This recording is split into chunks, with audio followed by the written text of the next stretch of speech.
말씀은 창세기 11장 10절에서 32절 말씀입니다.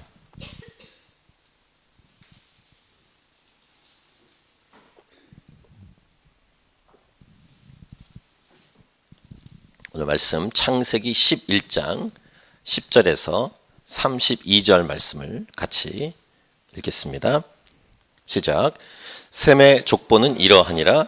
셈은 100세 곧 홍수 후 2년에 아르박삿을 낳았고 아르박삿을 낳은 후에 500년을 지내며 자녀를 낳았으며 아르박삿은 35세 셀라를 낳았고 셀라를 낳은 후에 403년을 지내며 자녀를 낳았으며 셀라는 30세 에벨을 낳았고 에벨을 낳은 후에 403년을 지내며 자녀를 낳았으며 에벨은 34세 벨렉을 낳았고 벨렉을 낳은 후에 430년을 지내며 자녀를 낳았으며 벨렉은 30세에 르우를 낳았고 르우를 낳은 후에 209년을 지내며 자녀를 낳았으며 르우는 32세에 수룩을 낳았고 수룩을 낳은 후에 207년을 지내며 자녀를 낳았으며 수룩은 30세에 나홀을 낳았고 나홀을 낳은 후에 200년을 지내며 자녀를 낳았으며 나홀은 29세에 데라를 낳았고 데라를 낳은 후에 119년을 지내며 자녀를 낳았으며 데라는 70세에 아브람과 나홀과 하란을 낳았더라. 데라의 족보는 이러하니라. 데라는 아브람과 나홀과 하란을 낳고 하란은 롯을 낳았으며 하란은 그 아비 데라보다 먼저 고향 갈대아인의 우르에서 죽었더라. 아브람과 나홀이 장가 들었으니 아브람의 아내 이름은 사레며 나홀의 아내 이름은 밀가니 하란의 딸이요 하란은 밀가의 아버지이며 또 이스가의 아버지더라. 사레는 임신하지 못함으로 자식이 없었더라. 데라가 그 아들 아브람과 하란의 아들인 그의 손자 롯과 그의 며느리 아브람의 아내 사레를 데리고 갈대아인의 우르를 떠나 가나안 땅으로 가고자 하더니 하란에 이르러 거기 거류하였으며 데라는 나이가 205세가 되어 하란에서 죽었더라. 아멘. 우리 창세기를 시작한 이후에 벌써 이 족보가 세 번째 오늘 본문에 등장합니다. 이렇게 짧은 족보도 중간중간에 있었습니다만 이렇게 좀 길게 기록한 족보가 오늘 세 번째 등장하는데 처음 족보가 등장했던 창세기 5장에 있는 말씀을 통해서는 에녹에 초점 맞추어서 말씀을 나누었었습니다. 그때가 7월 2일 주일이었습니다. 그때 제목이 하나님께서 그토록 곁에 두고 싶으셨던 사람이란 제목으로 에녹에 초점 맞추어서 말씀을 나누었고 2주 전에 9월 16일에 창세기 10장에 등장한 두 번째 등장한 족보를 통해서 성경의 족보는 하나님께서 사람을 구원하고자 하시는 사랑 이야기다. 이런 제목으로 우리 두 번째 족보 부분을 나누었습니다. 오늘은 세 번째 족보입니다. 이 세 번째 족보를 통해서 일단 설교 제목은 오늘 본문은 이것입니다. 하나님의 선택에는 기다림이 필요하다. 오늘 제목을 같이 읽겠습니다. 시작. 하나님의 선택에는 기다림이 필요하다. 하나님은 아브람을 선택하십니다. 아브람은 노아로부터 10대 손입니다. 노아로부터 10대까지 기다리셨다가 아브람을 선택하시는 것 때문에 오늘 족보가 의미가 있는 것입니다. 기다림과 선택, 선택과 기다림. 이 두 가지를 잠깐 생각해 볼 수 있는데 선택하시는 하나님의 주권과 두 번째는 기다림, 곧 하나님의 때, 하나님의 시간을 생각해 볼 수 있습니다. 이 두 가지는 이렇게 설명할 수 있습니다. 하나님은 모든 것의 주인이시다. 하나님은 주인으로서 권한을 가지고 선택하신다. 두 번째, 그리고 이 선택한 하나님의 사람이 이 땅에 등장할 때까지 하나님은 기다리신다. 즉 하나님의 시간이 필요하다. 이렇게 두 가지로 정리해 볼 수 있겠습니다. 하나님의 때, 하나님의 시간. 많이 설교나 강의를 통해서 들어보셨죠? 헬라어로 카이로스라는 용어를 쓰는데 시간에 해당되는 단어가 여러 개가 있습니다. 그 중에서 카이로스는 하나님의 시간, 하나님의 때를 가리키는 용어입니다. 물을 끓이기 위해서는 일반적으로 불에 올려놓고 100도까지 온도가 올라가야 물이 끓는다. 100도까지 올라갈 때까지 기다려야 합니다. 또 밥을 지을 때 지금 밥이 지어지고 있는데 저희 가열되면서 시간이 필요하죠. 빵을 밀가루로 만든 다음에 오븐기에 놓고 기다리는 시간이 필요합니다. 음식이 완성될 때까지 기다려야 되고, 어떤 것은 이제 숙성하는 시간이 필요한 된장, 고추장, 젓갈 이런 것들 숙성하는 시간이 필요하죠. 과일이 다 익을 때까지 시간이 필요하고, 또 곡식이 익을 때까지 기다려야 하는, 여인의 몸에 아기가 생명이 잉태되면 10개월을 기다려야 되는, 제가 9개월이라고 썼다가 어떤 분이 10개월이라고 말씀해 주셨어요. 제가 경험이 없어가지고. 근데 9개월 아닌가요? 만 9개월? 10개월이지만 만 9개월이라고 들었는데, 어떤 분이 저한테 이 설교문을 보신 다음에 10개월이라고. 아무튼 어쨌든 그렇게 시간이 필요합니다. 아무리 급해도, 아무리 원해도, 아무리 시간을 자꾸 봐도 시간이 다 차야 되는 것. 왜 기다립니까? 선택했으니까. 선택했으니까 기다립니다. 끓는 물을 선택했고, 밥을 선택했고, 그 음식을 선택했고, 그 과일을 선택했고, 그 숙성될 음식을 선택했고, 자녀를 선택했으니까 기다려야 합니다. 마찬가지로 하나님께서 저와 여러분을 선택하셨습니다. 그리고 기다리십니다. 어떤 저와 여러분이냐면, 구원을 받은 우리들, 또 구원을 받을 우리들을 하나님은 기다리시고, 우리의 모든 죄를 해결해 놓고, 구원을 받을 수 있는 문을 활짝 열어놓으시고 기다리시는 하나님. 이런 기다리시는 하나님이 족보의 여러 의미 중에 또 하나의 의미라고 할 수 있겠습니다. 족보는 하나님의 선택과 기다림의 의미가 있다라고 얘기할 수 있겠습니다. 이러한 하나님을 우리가 믿고 신뢰한다면 우리도 기다려야 한다는 것입니다. 하나님도 기다리시고 저와 여러분도 기다리는 것이 신앙의 여정이라고 할 수 있겠습니다. 아담으로부터 시작해서 노아까지 10대입니다. 10대가 내려왔습니다.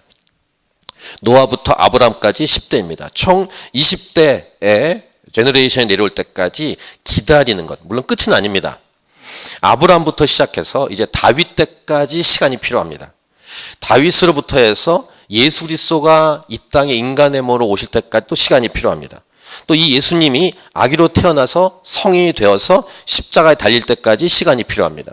이 예수님께서 십자가에 죽으시고 부활한 다음에 승천하신 다음 하늘에 오르시고 그 다음 오순절 성령 강림이 내려와서 교회가 탄생할 때까지 시간이 필요합니다. 우리 금요 예배 때 이 부분을 우리가 묵상하고 있죠. 또 이 교회가 시작돼서 복음이 증거되고 또 교회가 계속 세워지면서 여러 나라와 민족의 교회가 생기는 그 놀라운 때까지 시간이 필요합니다.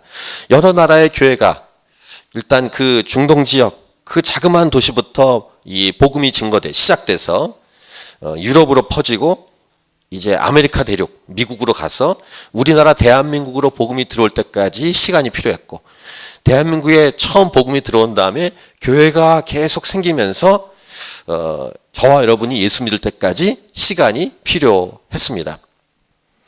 특별히 저와 여러분은 디아스포라, 즉 이민사회에 있는 사람들로 예수 믿는 사람들입니다. 이때까지 되기 위해서는 많은 시간이 필요했죠. 저와 여러분이 예수님 믿는 사람이 될 때까지 우리 하나님은 기다리고 계셨다라는 사실을 알 수 있고, 또 앞으로 이 가까운 미래, 또 먼 미래에 누군가를 통해서 또는 저와 여러분을 통해서 복음이 증거돼서 어떤 사람이 예수 믿고 구원받고 교회가 될 때까지 하나님은 기다리실 것이다 라는 것입니다. 물론 저와 여러분이 손을 놓고 가만히 있지 않아야 되고, 물론 하나님도 손을 놓고 가만히 계시지 않습니다. 하나님은 일하시는 분이십니다. 죄가 들어오기 전에는 안식하셨지만 죄가 들어온 다음부터는 하나님은 끊임없이 살리고 살리는, 즉 예수 믿고 생명을 얻기까지 일하시는 하나님이시다라는 것입니다. 각 사람 마음에 감동을 주셔서 복음을 듣고 일어서게 하시는, 믿게 하시는 하나님의 기다림, 하나님의 열심, 하나님의 일하심, 하나님의 사랑, 이것을 우리는 성경을 통해 확인하고 또 확인하고 있습니다. 오고는 모든 세대 속에 그렇게 많은 사람이 있었는데 우리가 이제 갸우뚱하는 것은 어떤 사람은 예수님 믿고 교회가 되고 어떤 사람은 거부하고 지금도 방황하고 있다는 사실입니다. 이 기다림과 선택과 기다림, 이것이 인생이고 우리의 믿음 생활이라고 할 수 있습니다. 족보는 우리에게 이러한 선택과 기다림에 대한 메시지를 주고 있습니다. 여기서 생각해 볼 것이 있습니다. 아까 얘기한 것처럼 물을 끓일 때 시간이 필요하고 음식을 만들 때 시간이 필요하고 임신한 여인이 출산할 때까지 시간이 필요한 예처럼 이 물을 끓이거나 음식을 만들거나 임신한 여인이라고 말할 때는 어떤 전제가 필요하면 누군가를 통해서라는 것이죠. 구원의 역사에도 직접적으로는 이 선택과 기다림 안에 누군가의 누군가가 통로로 쓰임받은 사람들이 있었다라는 것입니다. 우리의 일상 삶이든 특별한 삶이든 마찬가지로 하나님께서 우리를 선택해서 쓰시는 통로가 있었다는 것을 우리가 생각해 볼 수 있습니다. 우리의 일상 삶이든 특별한 삶이든 하나님은 우리를 다스리시고 우리의 삶을 통해서 하나님이 일하신다라는 사실을 알 수 있습니다. 다시 오늘 설교 제목을 선포합니다. 하나님의 선택에는 기다림이 필요하다. 저와 여러분이 이 땅을 마무리할 때까지 하나님께서 주관하시고 다스리시고 이 땅을 이끄실 때 하나님의 선택을 믿고 기다려야 한다는 말씀이며, 그 다음 오늘은 이 구원의 역사를 초점으로 하나님의 선택과 기다림을 생각해 볼 때 첫 번째 메시지 이것입니다. 한 사람이 교회에 나오는 것, 또 특별히 교회에 나와서 예수 믿는 것에는 엄청난 많은 수고와 노력과 기도가 쌓여온 것입니다. 이것은 기적입니다. 한 사람이 이 교회에 나와 앉아 있는다. 이건 엄청난 기적이라고 믿습니다. 여러분 한 분 한 분은 오늘도 기적의 통로입니다. 아멘. 딴 데 가 있을 수 있었어요. 그렇죠. 레이버데이 연휴이기 때문에 딴 데 많이 우리 지금 나오던 분들이 딴 데 많이 가 계신데 그런 여러 경우 수 중에서 이곳에 나와 있다. 우리는 놀지 못하냐 우리는 놀 수 있다. 어디 갈 수 있다. 여건이 안 됐다. 이렇게 말하지 마시고 하나님의 기적 때문에 여기 앉아 있다는 사실을 믿으시길 바랍니다. 옆 사람에게 당신은 기적이라고 얘기해 주시기 바랍니다. 여기 와 있는 것 기적이에요. 미러클. 하나님의 기적. 약간 멍청해서 여기 와 있는 게 아닙니다. 시간이 없기 때문에 와 있는 거 아니고 우리 노총각 노처녀들은 노가 안 붙어도 총각 처녀들은 애인이 없기 때문에 여기 와 있는 게 아닙니다.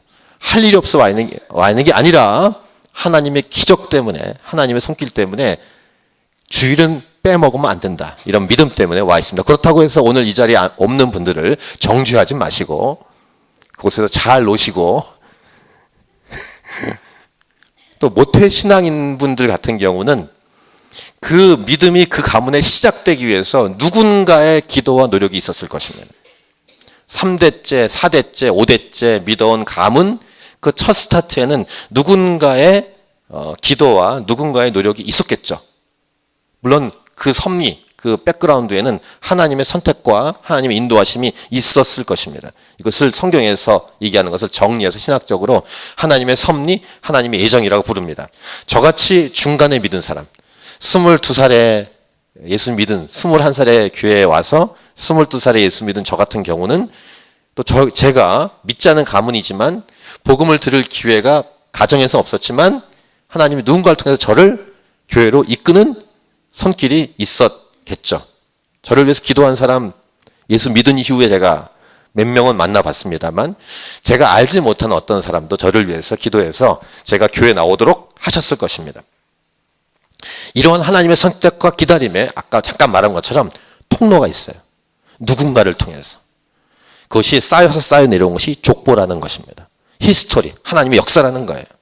하나님의 통로로 쓰임받을 헌신될 사람이 필요하다는 것입니다. 하나님의 주권에 속한 일이지만 하나님의 일에 통로로 사용될 사람은 누구가 될 것인가? 이런 질문 던질 때 여러분들의 자원적인 헌신이 필요합니다. 하나님의 강권적인 선택도 있겠지만 여러분의 이 말씀을 듣고 내가 그렇게 쓰임받고 싶다라는 헌신된 마음이 필요하다는 거예요. 아담으로부터 시작해서 아브라함까지 올 때까지 하나님은 에녹이라는 노아라는 사람을 쓰셨습니다. 뭐 여러 사람이 있었지만 그 안에 특별히 에녹, 노아가 이 20대까지 내려올 때 집중된 사람들이죠. 하나님은 그런 사람들 통해서 하나님의 역사를 이루어내셨습니다. 하나님은 하나님의 사람을 주목하여 보십니다. 기다리시죠. 하나님이 쓰고 싶은 사람을 기다리십니다. 에녹 같은 경우는 65세 하나님을 경험했습니다. 그리고 300년 동안 하나님과 동행했습니다. 이 에녹 같은 경우를 성경 전체를 통해서 보면 선지자라고 표현합니다.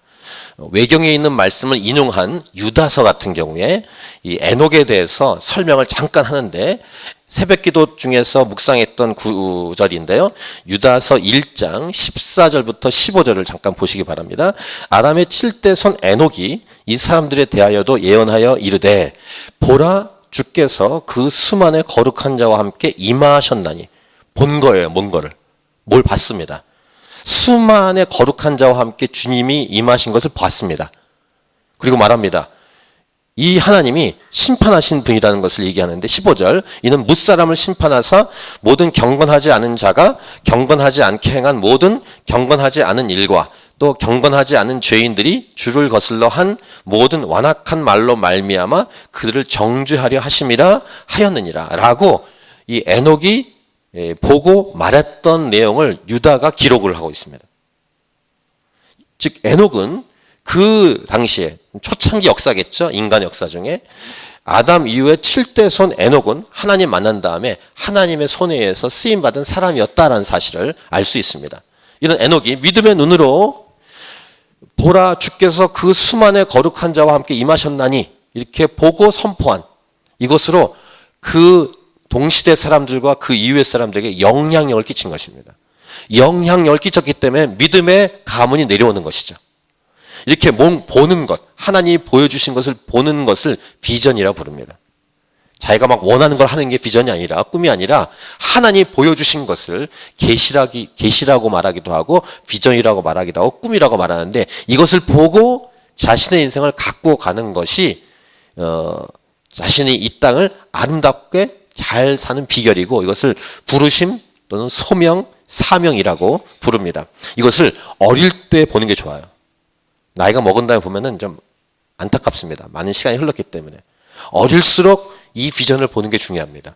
물론 그 당시 분들은 오래 살았기 때문에 65세에 하나님 만나고 그 사이에 봐서 300년을 하나님과 동행했으니까 참 길게 살면서 하나님의 비전과 꿈을 이뤘는데 우리가 지금은 120년 미만으로 살지 않습니까? 그러면 언제 봐야 될까? 저는 어린이와 10대 때 보는 것이 가장 좋다고 생각합니다. 그래야지 그 몸도 건강하고 이럴 때 하나님 말씀 보고 그 말씀에 순종해가고 쓰임 받을 수 있겠죠. 자, 이렇게 비전을 보면 진짜 꿈을 보면 어떻게 하겠습니까? 기도하고 기대하면서 기다리겠죠. 이것이 에녹의 삶이었다라는 사실을 창세기 말씀과 유다서 말씀을 통해서 또는 우리가 히브리서 11장 말씀을 통해서 짧은 구절들만 있지만 그렇게 살았겠구나라는 사실을 예상할 수 있죠. 에녹이 어떤 자손을 구했을까요? 믿음의 자손을 구했겠죠. 하나님께서 앞으로 심판을 내리실 것을 봤으니까 들었으니까 다음 세대에 믿음의 자손이 생길 것을 위해서 얼마나 기도했겠습니까? 그렇게 하면서 역사가 된 것입니다. 이것이 족보입니다. 그러니까 누군가의 어떤 한 사람이 필요합니다. 비전을 보면 기도하게 되어 있습니다. 그래서 기도한다는 것은 믿음의 표현이라고 하죠. 기도한다는 것은 믿음이 있다는 증거가 됩니다. 기도하지 않는다는 것은 믿음이 없다는 반증이기도 합니다. 믿음이 있기 때문에 곧 비전이 있기 때문에 기도한다. 즉 하나님을 만났기 때문에 비전이 있기 때문에 비전을 보았기 때문에 기도한다라고 말할 수 있습니다. 기도한다는 것은 믿음이 있다는 말입니다. 여러분은 기도하는 사람들이십니까? 기도할 내용이 없으십니까? 기도한 내용이 이렇게 잘 되게 해주세요. 건강하게 해주세요. 돈 좀 주세요. 이 정도만의 수준의 기도 말고 하나님이 보여주신 그림이 있어서 하는 기도. 자, 에녹으로부터 이제 3대가 내려온 다음에 노아가 탄생합니다. 노아는 우리가 묵상한 대로 하나님 말씀을 들었는데 홍수로 인한 심판이 올 것이라는 말씀을 들었어요. 그리고 방주를 지으라는 말씀을 들었죠. 그럼 어떻게 할까요? 그 말씀을 들었으니까 기도하면서 말씀에 순종하겠죠. 하나님의 명령한 말씀에 순종하겠죠. 그래서 마찬가지로 말씀을 듣고 행동으로 순종한다는 것은 하나님을 진짜 만났다는 증거이며 마찬가지로 믿음이 있다는 말이에요. 믿음이 없으면 말씀을 읽지 않습니다. 말씀을 잘 안 보게 되어 있습니다. 믿음이 있으면 말씀을 보게 되어 있어요. 말씀을 보면 믿음이 생깁니다. 그리고 기도하게 되어 있습니다. 성경을 잘 읽지 않으면 순종할 말씀도 없습니다. 받은 말씀이 없습니다. 행동으로 옮길 내용이 없는 것입니다. 또 믿음이 없기 때문에 성경을 이렇게 들어도, 설교를 들어도 졸렵습니다. 주일날 보면은 설교 들을 때 주무시는 분들 계시잖아요. 주무시는 분들. 그래서 이제 몸이 피곤하기 때문인 것도 맞지만 믿음이 없기 때문이에요. 저도 그랬어요. 초창기 때. 21살 때 교회 처음 가서 한 2달 정도는 그냥 앉아 있었습니다. 도대체 무슨 소리인지 모르겠어요. 그래서 이제 그 설교하시는 목사님 책임도 있긴 하지만 도대체 무슨 말인지 모르겠어요. 근데 22살 초창기 때 예수님 믿은 다음에 앉아 있으니까 들려요. 무슨 말인지. 성경을 펼쳤는데 무슨 말인지 알겠어요. 이게 살아난 것입니다. 믿음이 생긴 것입니다. 혹시 몸이 피곤한 것 때문이라고 한다면 그것도 자기 책임이에요. 몸 관리를 해야 됩니다. 말씀을 위해서. 자기 관리. 믿음이 없기 때문에 자기 관리를 못했다는 반증이기도 합니다. 어쨌든 하나님이 보여주신 그림이 있으면 기도한다. 하나님이 보여주신 말씀이 있으면 순종한다. 이것이 믿음의 모습이다라는 것입니다. 믿음이 없는 것, 곧 하나님이 없는 사람은 지난주에 나눈 대로 하나님이 아닌 것을 하나님으로 섬깁니다. 이걸 우상숭배라고 합니다. 돈, 출세, 자기성공, 야망에 사로잡힐 뿐입니다. 이민사회 같은 경우는 커뮤니티 안에 있어야 된다는 생각 때문에 교회에 나옵니다. 미국도 제가 미국에 2년 살았지 않습니까? 참 많은 사람이 미국 교회, 한인 사회에 들어옵니다. 왜냐하면 미국의 일반 사회에는 들어갈 수가 없어요. 쉽지 않습니다. 민족도 다르고 언어도 못하기 때문에. 그러니까 교회에 일단 오는 거예요. 이것이 이민사회의 이민교회의 특징입니다. 그것이 전도의 기회가 되는 건 좋은데 어쨌든 교회에 오는 이유가 그렇다는 것입니다. 자, 우리 노아를 좀 묵상했는데 노아가 자기의 실수가 있었지만 자신에게 주신 권위, 어서리티로 선포해서 셈과 야벳을 축복했고 함의 아들 가나안을 저주했죠. 그러면서 흘러간 족보가 오늘 족보입니다. 10장에서 이미 묵상했고 그 중에서 셈의 족보를 따로 떼어서 오늘 이 본문 안에 셈의 족보가 기록되는데 드디어 이 셈의 족보 안에 맨 마지막에 아브람이 등장합니다. 이 아브람은 다음 주부터 집중적으로 묵상할 내용일 것이고요. 이 아브람을 선택하신 하나님은 아브라함이 아브라함이 될 때까지, 아브람이 아브라함이 될 때까지, 열국의 아비, 모든 나라의 아비라는 이름이 될 때까지 하나님은 기다리시고 인도하시고 간섭하십니다. 자, 중요한 것 다시 언급합니다. 말씀드린 대로 하나님의 선택과 기다림의 통로로 나 자신을 드리는 것, 이것이 굉장히 중요한 오늘 말씀에 나에게 적용하는 내용이 되겠습니다. 믿음의 삶을 살겠다라는 결단과 헌신, 이것이 저와 여러분이 오늘 말씀을 들으면서 여러분이 결단하고 헌신해야 될 내용이다라는 것입니다. 그래서 여러분 선포합니다. 이 땅을 살아갈 때 그냥 그렇게 살지 마십시오. 우리 금요일에도 잠깐 언급했는데 시간을 아끼십시오. 세월을 낭비하지 마시길 바랍니다. 이 말은 목사나 선교사가 되라는 말이 아니라 누구든지 예수님 믿는 사람이라면 이 부르심 안에 다 포함되어 있기 때문입니다. 우리 여러분이 자발적인 헌신이 필요하다고 말씀드렸어요. 100명이 다 자발적인 헌신하면 좋겠지만 그 100명 중에서 누가 에녹처럼, 누가 노아처럼, 누가 아브라함처럼 헌신할까? 그래서 하나님의 히스토리, 역사가 쓰여질까? 하나님이 원하시는 족보가 기록이 될까? 퀘스천 마크. 여러분 중에서 이 캔버라 땅에서. 자, 베드로전서 2장 9절을 같이 읽겠습니다. 베드로전서 2장 9절 같이요. 시작. 그러나 너희는 택하신 족속이요 왕같은 제사장들이요 거룩한 나라요 그의 소유가 된 백성이니 이는 너희를 어두운 데서 불러내어 그의 기이한 빛에 들어가게 하신 이에 아름다운 덕을 선포하게 하려 하심이라. 자, 그다음 두 번째 메시지입니다. 이렇게 믿음으로 하나님께서 기다리신다, 선택하시고 기다리신다는 것을 우리에게 적용할 때 우리도 믿음으로 주변에 있는 사람, 옆에 있는 사람을 참아주고 기다리는 것이 필요하다라는 것이 두 번째 메시지입니다. 이것도 믿음의 모습 중에 하나입니다. 마치 부모가 말썽 부리는 자녀를 기다리는 것과 같습니다. 저 녀석이 언제 철이 들까 하는 것처럼 우리가 주변에 있는 사람들 중에서 이 사람이 언제 믿음이 서고 믿음이 견고하게 설 것인가에 대한 기다림. 근데 이것은 굉장한 인내가 필요합니다. 아마 특별히 부부 중에서 한쪽은 믿음이 있고 한쪽이 믿음이 없을 때 참으로 제일 힘들 거예요. 그리고 좀 오래 걸립니다. 물론 그렇지 않은 경우도 있겠지만 오래 걸립니다. 두 번째가 있다면 부모님 구원 또는 자녀들이 돌아오는 것. 이게 참 쉽지 않은 것입니다. 가족 구원만큼 인내가 필요한 게 없습니다.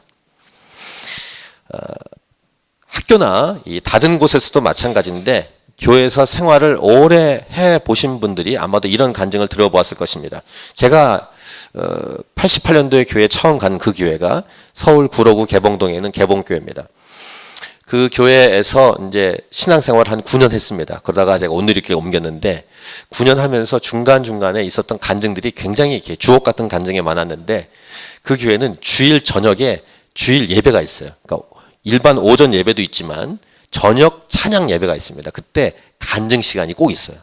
담임 목사님이 이렇게 앉아 계시고 이렇게 미리 약속해 놓은 게 아니라 자발적으로 나와서 간증하는 거예요. 한 두세 명 정도가 간증을 합니다. 설교 전에. 근데 굉장히 아주 좋은 시간이에요. 우리 이렇게 요즘은 교회 간증 시간이 별로 없잖아요. 자발적으로 하는 게 좋아요. 근데 간혹은 좀 힘들 때가 있어요. 자발적으로 하니까 누군가 쑥 나왔고 얘기하는데 굉장히 괴롭게 얘기하는 분이 계신데 하지만 때로는 이렇게 얘기하는 게 굉장히 유익한. 근데 제가 이제 어떤 청년이 딱 나와서 이렇게 간증하는 내용을 딱 들어봤는데 무슨 내용이냐면은 자기가 초등부 시절 때 말썽을 많이 부렸다는 거예요. 그런데 지금 자기가 초등부 교사예요. 교사를 맡고 보니까 자기가 맡고 있는 아이들이 너무 말썽을 부린다는 거예요. 그러면서 자기를 돌아보게 된 거예요. 자기가 얼마나 말썽 꾸려게 했는지 저도 기억을 합니다. 그 친구가 얼마나 말썽 꾸려게 했는지 제가 갔을 때는 그 친구가 중학생이었어요. 근데 진짜 초등학교 때 말썽을 많이 부렸을 것 같아요. 근데 이 친구가 중고등학교 지난 다음에 대학생이 돼서 청년 교사로 초등부에서 섬기는 거예요. 섬기다 보니까 자기를 돌아보게 된 거죠. 자기 아이들을 보면서. 그러면서 이렇게 얘기하는데 그 간증을 할 때 자기를 맡았던 선생님들이 거기 있어요. 그러니까 그 간증이 굉장히 감동이 있었던. 근데 이 교회에서 그 어르신들이 그 형제를 기다려줬겠죠. 어린이를. 근데 그 어린이가 자라서 청년교사로 철이 들고 의젓하게 선 것입니다. 아마 저희 교회도 시작된 지 얼마 안 됐지만 옆에 있는 아이들이 10년만 있으면 금방 클 거예요. 그래서 여기 앉아 있겠죠. 그 교사를 할 거예요. 그런 기다림. 거룩한 선택을 해야 되고 사랑으로 기다려야 되는 분량. 하나님 안에서의 기다림. 이 아이들이 다른 곳에 있지 않고 이곳에 와 있다는 것이 얼마나 감사한지. 또 이 좀 장소가 협소해서 저 안쪽에 있는 방이 요즘 안 열려서 좀 장소도 힘들고 예배도 어려운 상황에서 우리 예배 드리고 있는 어린이들. 이 애들이 어떻게 자라갈지. 아까 말한 것처럼 한 사람이 교회 오는 것은 기적이라고 말씀드렸는데 그렇게 기적이 일어나기 위해서는 옆에 있는 사람이 하나님이 그렇게 우리에게 하신 것처럼 기다려줘야 된다는 사실이에요. 저 같은 경우도 제가 몇 번 저에 대한 말씀을 드렸지만 그 당시 담임 목사님, 제가 있었던 그 개봉교회 전 청년으로 갔습니다만 기타를 조금 친다는 이유만으로 그 저녁 예배 때 저를 찬양 인도를 시키셨어요. 그러니까 제 기억에 21살에 처음 가서 22살에 예수 믿었지 않습니까? 23살 정도부터 쳤던 것 같아요, 기타를. 그 2년밖에 안 됐는데 기타를 치게 했어요. 그리고 찬양 인도를 했습니다. 얼마나 괴로웠을까, 사람들이. 지금 제가 예배 인도할 때도 어떻습니까? 괜찮으십니까? 청년 때 아무것도 거의 없는, 예수 믿은 지 2년 채 안 된 그 이렇게 투박하게 생긴 남자애가 이렇게 기타를 칠 때 곡 선곡이라든가 그 멘트 이런 것이 얼마나 이렇게 생뚱맞고 그렇겠습니까? 근데 그 성도들이 거의 주일 저녁마다 200~300명이 앉아 있어요. 그분들이 참고 기다리시는 거예요, 이렇게. 제가 목사가 된 다음에 한참 후에 2011년, 2012년 북교 온누리교회에서 사역했는데 처음 딱 가서 이제 주일날 예배인들을 쭉 한 후에 초창기 때 안내하시는 여자 나이 드신 집사님이 계세요. 그분이 나중에 얘기하시는데 목사님 처음 와서 앞에 찬양인도 하는데 저렇게는 찬양인도 하면 안 돼라고 생각하셨다고 얘기하더라고요. 그러니까 왜냐면 제가 이렇게 약간 좀 이렇게 스타일이 좀 이렇게 투박하기도 하고 거칠고 허스키하고 그러니까 목사라고 하고 왔는데 목사가 예배인도 하는데 제가 목사가 된 지 2001년도에 목사가 됐거든요. 2011년에 갔으니까 10년 후에 아무리 서 있어도 그 여자 집사님이 생각하는 이 목회자와 찬양인도자의 그림하고 안 맞으시니까 오재성 목사의 찬양인도가 과연 맞을까? 이렇게 생각하며 갈등하셨다고 초창기 때. 그렇게 저한테 마지막에 얘기해 주셨는데 인정합니다. 저희 스타일을. 올해 그 4월 달인가 라 목사님이 시드니 그 옛다교에 오셔가지고 집회하실 때 집회 다 끝나고 끝나는데 새순교회에서 알던 남자 집사님이 저하고 친합니다.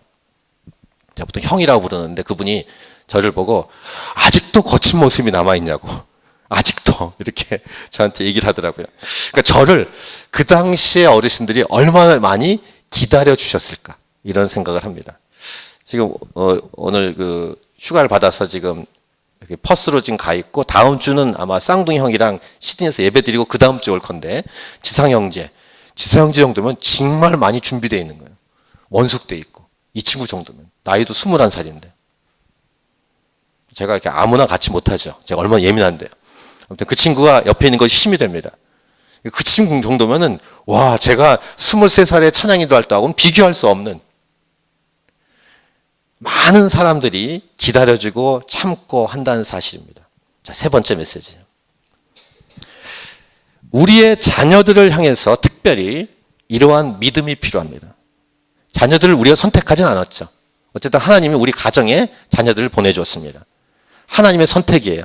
그렇다면 우리는 하나님도 그렇지만 우리도 기다려줘야 한다는 것입니다. 여기 이제 부모님과 자녀가 함께 앉아있는 분도 계신데 그 자녀가 그 나이까지 자랄 때까지 많이 기다려왔을 거예요.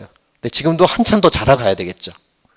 우리 주위에 우리 옆에 있는 사람들이 그런 마음으로 기다려주는 것이 굉장히 필요하다는 거예요. 어떤 마음으로 해주냐면 잘 될 거야 라고 기다려주는 거예요. 잘 될 거야. 우리 옆 사람에게 한 번 더 잘 될 것입니다 라고 한 번 더 얘기해 주시기 바랍니다. 잘 될 겁니다. 우리 옆에 자녀들에게 젊은이들에게 얘기해 주십시오. 잘 될 거야.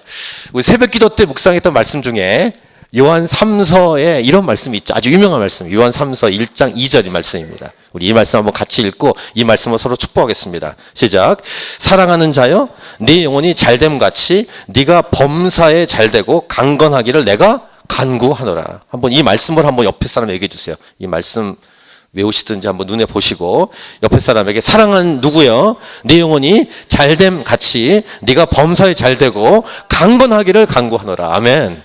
그렇게 기다려줄 수 있기 바랍니다. 맞아. 네 번째 하나님의 히스토리 하나님 족보가 쓰여지기 위해서 네 번째 이제 가장 중요한 내용입니다. 특별히 예수님 모르시는 분들 믿지 않은 분들을 특별히 생각해야 합니다. 이번에 우리가 전도 집회를 준비하고 있죠. 이따가 광고할 때 제가 이렇게 금요일부터 이렇게 슈트 만들어서 나눠드린 게 있는데 이따 보시고 같이 광고를 하겠습니다만 올해 전도 집회 타겟은 믿지 않은 사람도 타겟이긴 하지만 교회를 다니다가 다니지 않는 분들이 주 타겟입니다. 교회를 다니다가 여러 가지 이유로 교회를 지금은 나가지 않고 자신의 믿음 생활을 쉬고 있는 분들 이분들 중에서는 예수님을 이미 믿는 분들도 계실 거예요. 그런데 교회를 이제 가고 싶지 않은 거예요.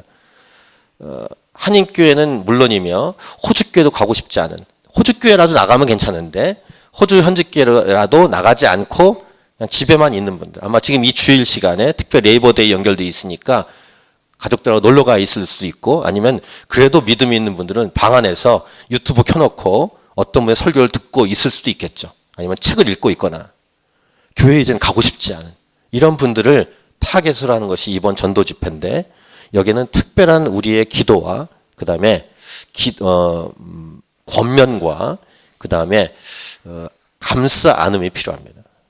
꼭 우리 하나님이 차신 교회 다 와라 이것 아닙니다. 어떻게든지 교회 공동체에 들어가서 교회에 대한 그 아픔을 치유하고 믿음 생활을 새로 시작할 수 있도록 도와야 하는데, 저와 여러분, 이미 교회에 이렇게 있는 여러분들이 믿음을 포기하지 말고 소망을 잃지 말고 사랑으로 끝까지 참으면서 도와주어야 할 것입니다. 이번에 전도 집회의 주제, 아버지의 품입니다. 아버지의 품. 어떻게 보면 이 집회를 계속 생각하다가 또 다른 모습의 부흥 집회가 되겠다라는 생각을 했습니다.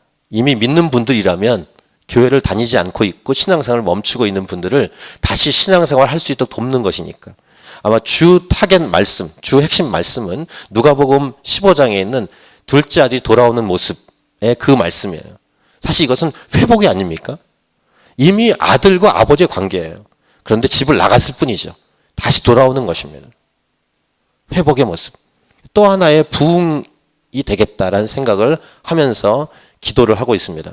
이 모임에 끝까지 포기하지 말고 권면하면서 그분들이 올 수 있도록 여러분들이 힘써 주실 수 있기 바랍니다. 하나님께서 저와 여러분을 포기하지 않으십니다. 아멘. 하나님께서 캔버라를 포기하지 않으십니다. 아멘. 하나님께서 캔버라에 있는 교회들을 포기하지 않으시고 하나님이 찾으신 교회를 포기하지 않으며 부모가 자녀를 포기하지 않는 것처럼 하나님께서 택한 사람들을 포기하지 않을 줄 믿습니다. 이분이 우리 하나님이십니다. 그래서 우리가 이곳에 있는 거예요. 하나님이 포기하지 않으시니까, 버리지 않으시니까. 더 나아가서 하나님은 모든 나라와 민족과 열방에 있는 사람들을 사랑하십니다. 그 중에서 호주를 사랑하시고 호주의 수도인 캔버라를 사랑하시고 캔버라에는 한인들, 여러 민족 중에 한인을 사랑하시며 그리고 한인들 중에서 한인 교회로 세워 가시는데, 이 통로로 저와 여러분이 포함되는 것은 마땅하고 합당합니다. 주의 마음 품고 기도하면서 전도하고 그들을 권면하고 또 열방을 나가서 선교하는 저와 여러분이기를 축복하고, 우리의 자녀들과 우리의 다음 세대들을 통해서 하나님이 이루실 일들을 기대합니다. 하나님께서 우리를 선택하셨고 그리고 기다리시는 것처럼 우리 다음 세대, 우리 자녀들을 선택하고 기다리신다는 것. 이렇게 저와 여러분을 선택하시고 지금도 기다리시고 우리가 더 하나님께 삶을 드리도록 하나님은 우리의 마음을 감동시키면서 기다리시는 하나님. 여러분, 이 하나님께 여러분의 인생과 삶을 드리고 헌신할 수 있기를 바라고, 이것이 이 땅을 살아가는 가장 축복된 삶인 것을 믿으십시오. 할렐루야. 우리 아까 불렀던, 우리 세 번째 곡으로 불렀던 주님만이라는 곡을 부르면서 우리 기도하도록 하겠습니다.